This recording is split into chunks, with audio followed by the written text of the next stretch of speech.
New England, fresh off a loss to the Bills, will try and recoup at Baltimore as the Ravens are still trying to fight and claw their way in that division.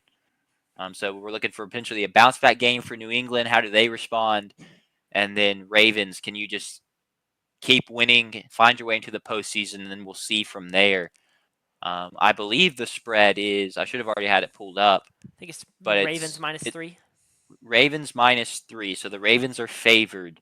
Y'all's thoughts on this game?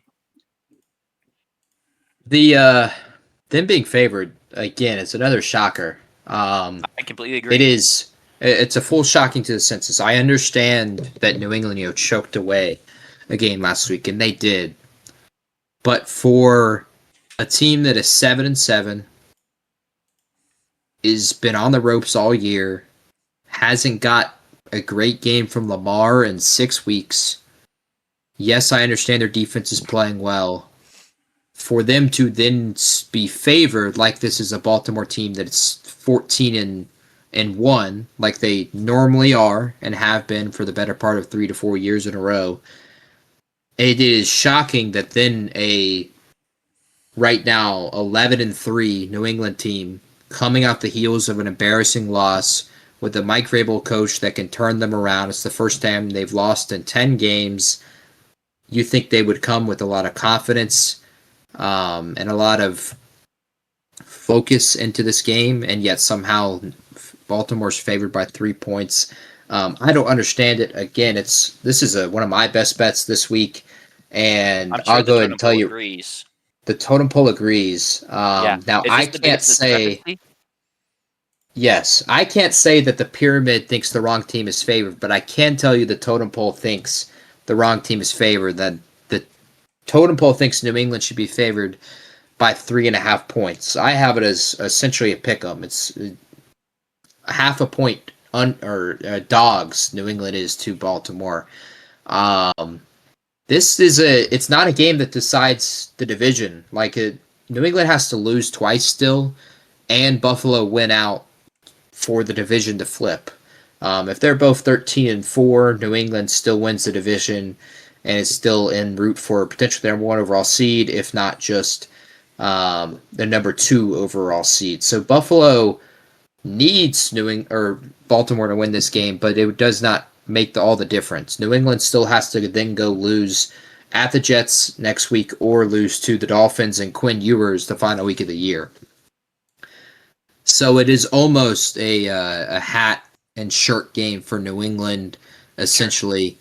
Now they can still win this game and lose the final 2 weeks, and everything changes. But if they were to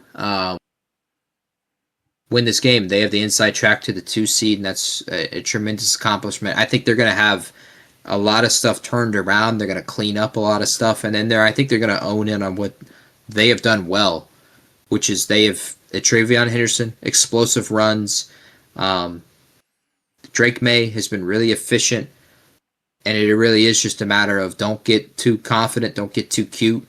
They have played really well in primetime this year, and the spots that they've been put in when they've been kind of under the bright lights, they've actually performed really, really well this year, and I don't expect that to be any different this week against the Baltimore Ravens, even on the road.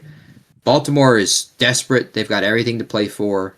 Their season's kind of on the line these next 2 to 3 weeks. Honestly, all 3 weeks. But I wonder if we'll get to a point with Baltimore, do they just run out of it emotionally, physically? Well, I think we saw that last week with Kansas City against the Chargers. Yeah. They just didn't have it emotionally and physically. Even though that their offense had been dynamic for a lot of this season, to not be able to put it together against the Chargers and Justin Herbert was disgrace. But it was because they got worn out. They, like I said, could not sustain the kinds of performances that they had been getting because it's just too hard to do that week after week. And it may be the case for Baltimore. I think this is a game that New England scores 30+. I think that defense finally cracks. And I don't think with what we've seen the last 5-6 weeks with Lamar Jackson that they can score with them, because we have not seen that. We have not seen that since the Dolphins game. So I think this is a New England win very easily because I think they're going to score 30 plus on Baltimore. I think we'll finally see the cracks. I think we'll see Travion Henderson have a good day. Drake may be really good in the primetime lights again, and they'll turn this ship right back around. Sure. I think I love the point you made. It's just they've had to fight and be emotionally tested all season, and how can you continue to do that for week on day? And I think that's a fantastic point. Coupled with the Ravens defense just hasn't, or offense, excuse me, hasn't been what it has been in years past at all this season, and so I'm not going to expect it to turn around at this point. That being said, it is a young Patriots team, and maybe this isn't the week the Ravens crack, and they've been here before. They're a little more of a veteran team, but I trust Mike Vrabel a lot to not really let that happen and let the youth and the letdown of losing at home to the Bills last week affect them too much here. So I like the Patriots in this game too. I don't understand the Ravens being favored. I agree there. Yeah, and it kind of reminds me what you said about the Ravens. They're like, it feels like every game is supposed to be a playoff game for a while, just Yeah, having to win, and that's exactly what happens when you lose so many games early in the season. It kind of feels like we talked about Oklahoma in early November. They lose that Ole Miss game at home. Kind of felt like, I mean, it didn't feel like it was kind of the last game they could lose, and then the Tennessee game. I remember making the title for that YouTube video or for either the preview or the review and being like, is this a playoff game for Oklahoma, or Oklahoma wins first playoff game of 2025, because for them yeah, it was a playoff game. I feel like Baltimore is in that same situation. It's in the situation Kansas City was in 2 weeks ago, and they lost, last week to the Chargers. Um, I just don't think it's sustainable. I would love to go back and look at teams that have been in a similar situation and how they've performed. Maybe the Bengals have been there before where they needed to win out and Absolutely. have done it, but it's just not something that teams are going to be able to do on a yearly basis, week in, week out. Go undefeated down the stretch and win these playoff games. But it definitely does kind of favor the Patriots. I feel like coming off an emotional loss last week. And I'm sure y'all, I was looking at something, so maybe y'all talked about this, but thinking about the hats that JP you talked about in the review, but you were up 21-0 against the Bills. You were about to win the division.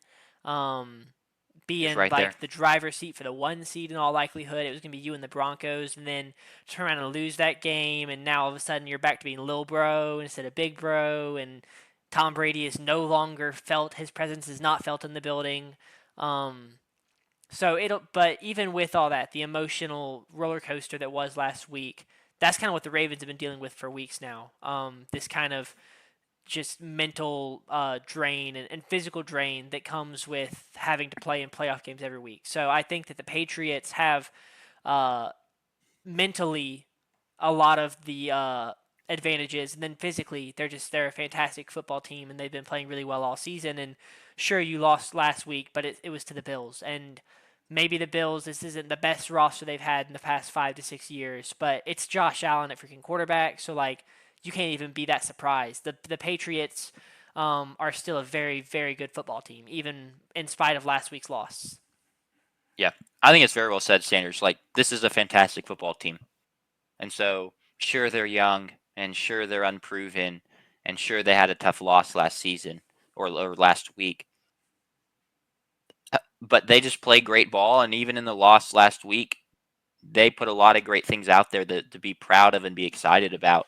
And so, why would I not pick the team that I think is really, really good to go win? I feel like we kind of already all picked this game, but shall we get into official picks? Yeah, let's do Yeah. it. Baltimore can lose this game and still win the division if Pittsburgh loses to Detroit on Sunday. If And Pittsburgh that's very beats doable. if Pittsburgh beats Detroit, Pittsburgh can win the division next week in Cleveland against the Browns. So Baltimore can lose this game, but like we were saying, it is going to be key. Baltimore essentially has to win 7 straight playoff games. They got to win out, it feels like, or at least go 2-1, and then they'll have to win 4 games in the postseason. So we're looking at 7 or 6 games in a row you got to win. And I'm gonna, like I said last week, I thought the winner of the Baltimore Ravens and Steelers game would win the division, and I thought the win would follow their sails. Like I would have fully expected Pittsburgh, had they lost that game, to lose to Miami this past Monday night. So give me the Ravens for their sails to finally um, go away and their quest. They won't be ruled out, assuming Pittsburgh loses to Detroit. But this is also one of my best bets. Give me New England +3 to win and cover on Sunday night.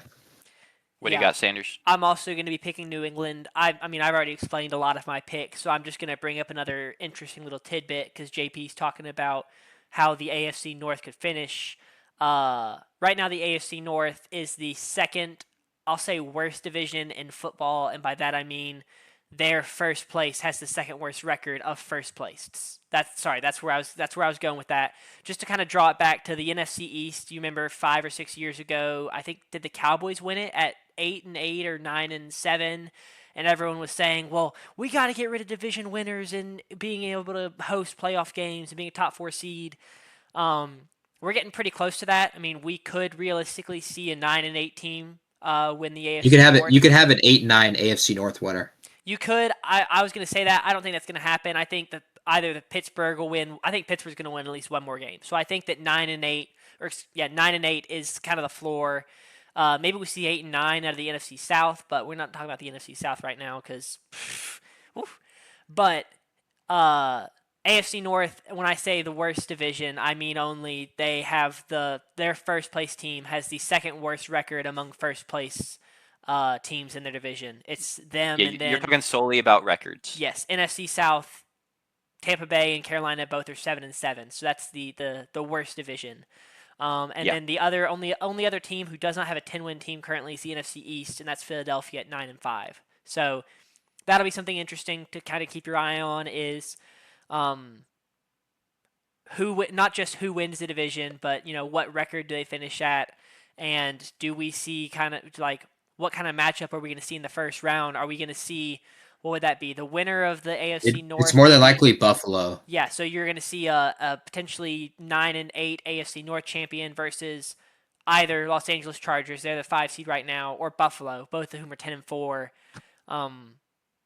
We just spent an hour and a half talking about college football and first round spreads. What kind of spreads are we going to see in the first round of the NFL games? Are we going to see? Yeah. Is the AFC Let's see what North the pyramid champion? and totem poles say. Yeah. So that'll be something to watch. But yeah, my pick will be New England. Yeah, I'm going to take New England as well. Tough loss to be easily consoled by the succulent treats of Ann Michael May's Bakemas. And those same treats can also fuel you on a long trip. Not even that long, but you got to go to Baltimore. She can make you some tasty Bakemas treats to fill you, sustain you through that game, provide perfect fuel and energy. So give me the Patriots to win this game and cover because they're the underdogs. That sounded like such an ad read. You're like, the perfect tasty treats to fuel you on your drive to. Like, I was like, that sounds like an ad read. I'm sure they do. I mean, I talked about it. Just tell me you don't know Bakemas. I talked about it on Tuesday's show. You lose something in a game. It's like when the mom brings like orange slices and fruit snacks for after a soccer game, or you get a snow cone after the baseball game. Suddenly the game don't matter anymore. You got a snow cone in your hand. You got a freaking chocolate peppermint cupcake in your hand. That's what matters, and that tastes pretty good. That gets the vibes right. So I'm taking the Patriots easily, man. Do you think she's working with the team nutritionist to be sure that guys are staying like calories are balanced and everything? No, that's just one treat, man. Okay. The only person to be worried about is Drake May because he lives in that house. Oh, good point. Like I'd be feasting. So I hope Drake May has more mental resolve than I do, and I expect him to. Either that or spends a little bit more time on the treadmill than you do. He could do one or the other. True. But yeah, give me the Patriots, and with that we can get to the best bets. Yep.